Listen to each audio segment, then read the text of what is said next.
a ton of pain, but we're gonna ignore that for now. Anyways, a while back, you guys might know that oh god, I can't even talk without a while back, you guys know that I talked about how much I love the Kodak Portra 160 film stock and how it's basically my favorite film stock to use for everyday shooting, both casual and professional shooting. But I decided to try out the Kodak Colorplus 200 film stock and give you my thoughts. Let's talk about it. A while back, I went out to shoot a test roll with my friend Anna Maria here in Toronto. We shot down by the water, closer to sunset, about 5-6 p.m. in the summertime. Obviously, just natural light with no flash. And basically, the short form version of this video is that I really like this film stock. But let's talk about why. Alright, so Kodak Colorplus 200 is a color negative film with an ISO speed of 200, which is going to be great for, again, daylight during the day style photography, or you might be able to get away with it with a flash style film photography, but for everyday use, you're going to use this outdoors during the day because it is a lower ISO speed. The reason I tested this one out is because I always saw it as a film stock that you could buy literally anywhere. Amazon, Walmart, all those kind of stores, which to me is a clear sign that this is a more budget-friendly film stock. But that's not necessarily a bad thing. Now, yes, the Portra line from Kodak is obviously the top tier film stock line. Both the 160, the 400, the 800, all of those are obviously top tier film stocks.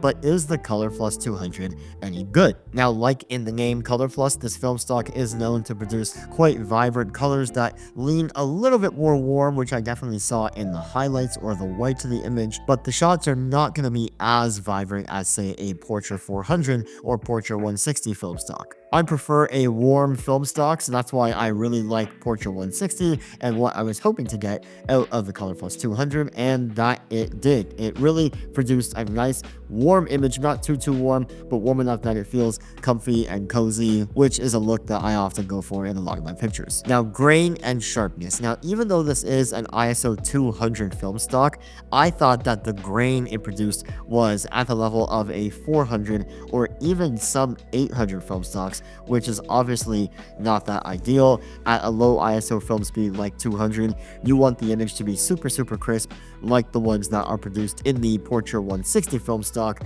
but it just did not deliver with that. Although the grain was higher and the sharpness was a bit lower than expected for an ISO 200 film speed, you do have to account that this is a cheaper film stock, one for more casual scenarios. So for that, I am okay with it, but I wouldn't be going after this film stock if I want to ensure maximum sharpness. In terms of availability and popularity, this film stock you can buy literally anywhere and is great for, let's say, students or amateur film photographers that are just getting into the space and want a film stock that they can practice on without breaking the bank. I think at my local camera store, a roll of Portra 160 is over $20 Canadian a roll, whereas the Colorplus 200 can be between $13 to $15 a roll, which is obviously a big cost savings over several rolls. Now, do I like this film stock more than Kodak Portra 160?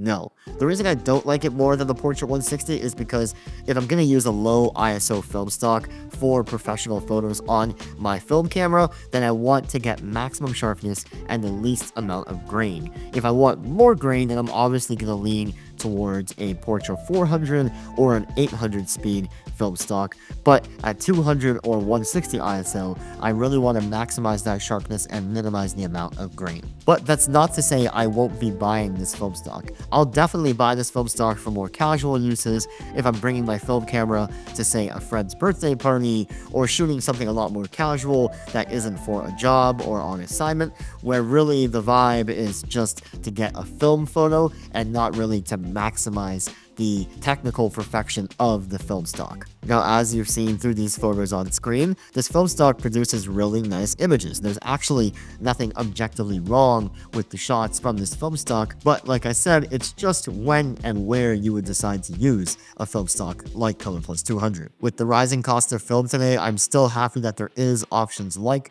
a Kodak film stock around that $13 to $15 price range. So if I had to give this film stock a grade in school on a test best, I would probably give it like a B minus. Again, all these film photos were shot on my Canon EOS 1N, which I have a ton of videos on up here, and I switched between both the 50mm lens and the 85mm lens that I have for that camera. If you guys have tried out this film stock, then let me know down in the comments what you think, or if there's any film stocks that you want me to try, definitely let me know down in the comments, because I want to try more film stocks that I haven't tried before in different scenarios to see how they all perform. If you guys haven't already, make sure you hit that subscribe button. On here we talk a lot about photography, travel, business, and life. But until next time, I'll catch you guys in the next one.